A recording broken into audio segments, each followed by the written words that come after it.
Hello, English learners, and welcome to another lesson with EnglishPod. My name is Marco. And I'm Erica. And today we're bringing you a great Christmas lesson. That's right. We've got a lot of Christmas vocabulary in today's lesson for you. Yeah, it's almost Christmas time, so everyone is getting into the spirit, especially here at EnglishPod. So we're going to teach you a little bit more about this. Speaking of the spirit, I think it's time for us to look at our vocabulary preview. Vocabulary preview. So in this part of our show, we'll look at some key language in the dialogue that you'll need to know to understand the dialogue. And actually, today we only have one word. Eggnog. Eggnog. Eggnog. E-G-G-N-O-G. Eggnog. So eggnog is a really popular Christmas drink. It's a traditional Christmas drink. Right. What is it made of? Eggs, cream, sugar, and usually rum. Rum. Oh, so it has alcohol. Yeah, normally it has alcohol. Okay. All right. That's interesting. There's actually a drink very similar to this in Chile. Really? Yep. They call it monkey tail. So in Spanish, that would be Cola de mono. Very nice. Yeah, so it's actually really, really good. And it's really similar to eggnog. Okay, well, with that in mind, let's take a listen to our dialogue for the first time.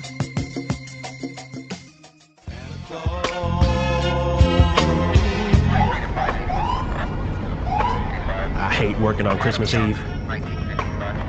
Whoa, get a load of this guy. Come in, Central. I think we got ourselves a situation here.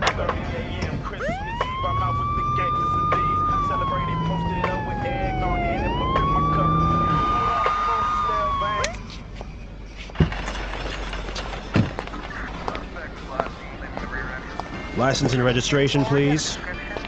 Have you been drinking tonight, sir? I had one or two glasses of eggnog, but nothing else. Step out of the vehicle, please. Sir, what do you have in the back?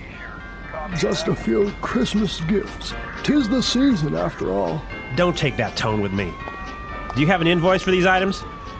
Oh, no. I make these in my workshop in the North Pole. You are under arrest, sir. You have the right to remain silent. You better not pout. You better not cry. Anything you say can and will be used against you. You have the right to an attorney. If you can't afford one, the state will appoint one for you. Do you understand these rights that have just been read to you? You can't take me to jail. What about my sleigh? It's Christmas Eve. I have presents to deliver. Rudolph, Prancer, Dancer, get help!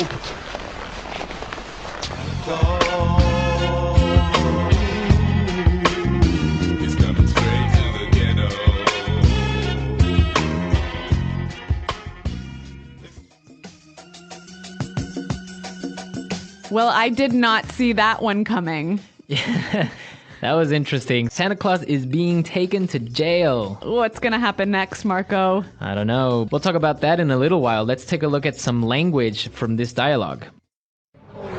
Language takeaway.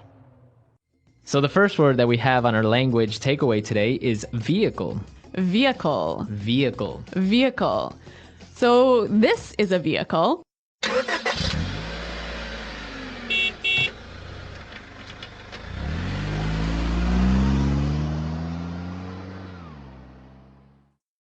And this is a vehicle.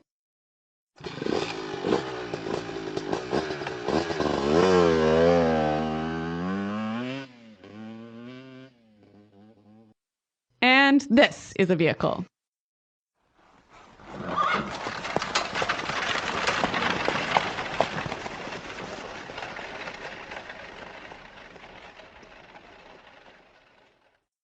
So all of those are vehicles. Now, I thought that a vehicle was a car specifically. No, any machine that carries people from one place to another is a vehicle. Great. All right.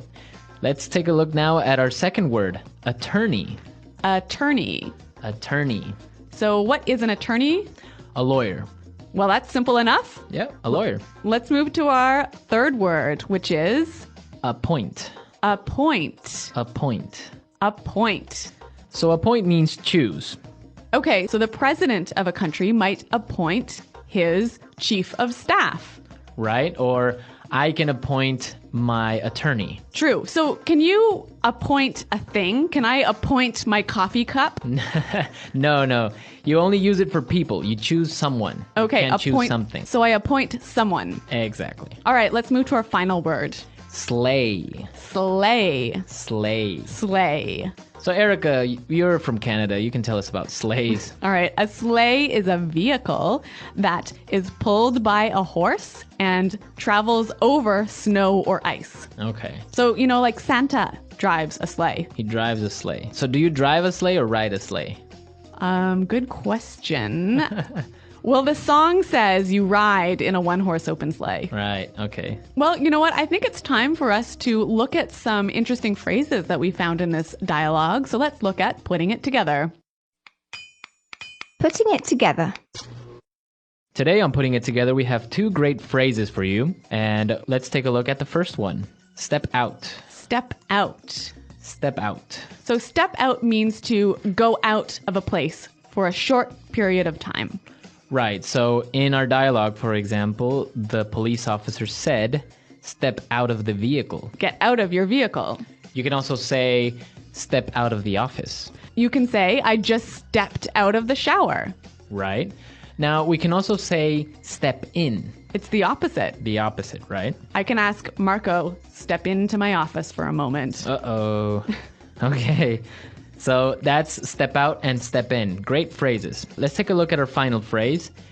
Get a load of. Get a load of. Get a load of. So when I say get a load of something, I mean look at, right? Right. Look at this guy. Get a load of this guy. Yeah, that's what we heard in the dialogue. Now, you can use this phrase in a number of different ways, and we have some examples for you. Example 1. Get a load of this. A war has started in Antarctica. Example 2. Get a load of that house. It's so big. Example 3. Get a load of him. He's wearing a pink suit. Okay, I think we've covered a lot of interesting words and phrases, so we are ready to listen to our dialogue a second time. But this time it's going to be a little bit slower so we can pick up all these great words. I hate working on Christmas Eve. Whoa, get a load of this guy. Come in, Central. I think we got ourselves a situation here. License and registration, please. Have you been drinking tonight, sir? I had 1 or 2 glasses of eggnog, but nothing else. Step out of the vehicle, please. Sir, what do you have in the back? Just a few Christmas gifts. 'Tis the season, after all. Don't take that tone with me. Do you have an invoice for these items? No. I make these in my workshop in the North Pole. You are under arrest, sir. You have the right to remain silent. You better not pout. You better not cry. Anything you say can and will be used against you. You have the right to an attorney. If you cannot afford one, the state will appoint one for you. Do you understand all these rights that have just been read to you? You can't take me to jail. What about my sleigh? It's Christmas Eve. I have presents to deliver. Rudolph, Prancer, Dancer, get help. Okay, so we noticed some really great words and phrases, and with this, now we can start with some Fluency Builder. Fluency Builder. Today on Fluency Builder, we have two great phrases that you can use to sound a little bit more natural when you speak. That's right. Our first phrase you can use if you want to say, don't speak to me like that. Don't take that tone with me. Don't take that tone with me. So you often hear this phrase coming out of the mouth of a mother or a father. Yeah, when their children are maybe talking back. Yeah. Don't take that tone with me, young man. I used to get that a lot. Really? Yeah. Sorry about that. Okay, our second phrase, we use it when we have a problem. The phrase we heard in the dialogue was, I think we've got ourselves a situation here. Let's listen to another example. Houston, we've got ourselves a situation here. Houston, we've got ourselves a situation here. Sometimes I use this phrase when I want to tell my boss that I have a problem. I might say, "Boss, I've got a bit of a situation. Can you help me with it?" Okay, yeah, I have a little bit of a problem. Yeah, useful phrases, hey? Really useful phrases. Great stuff. So now we can listen to our dialogue a final time, and this time we can understand everything that's in it.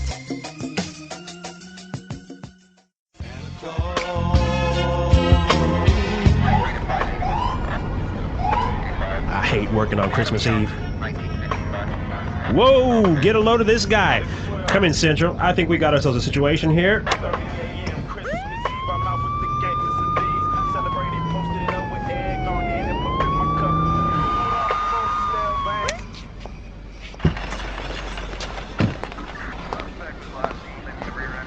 License and registration, please. Have you been drinking tonight, sir? I had 1 or 2 glasses of eggnog, but nothing else. Step out of the vehicle, please. Sir, what do you have in the back? Just a few Christmas gifts. 'Tis the season, after all. Don't take that tone with me. Do you have an invoice for these items? Oh, no. I make these in my workshop in the North Pole. You are under arrest, sir. You have the right to remain silent. You better not pout. You better not cry. Anything you say can and will be used against you. You have the right to an attorney. If you can't afford one, the state will appoint one for you. Do you understand these rights that have just been read to you? You can't take me to jail. What about my sleigh? It's Christmas Eve. I have presents to deliver. Rudolph, Prancer, Dancer, get help!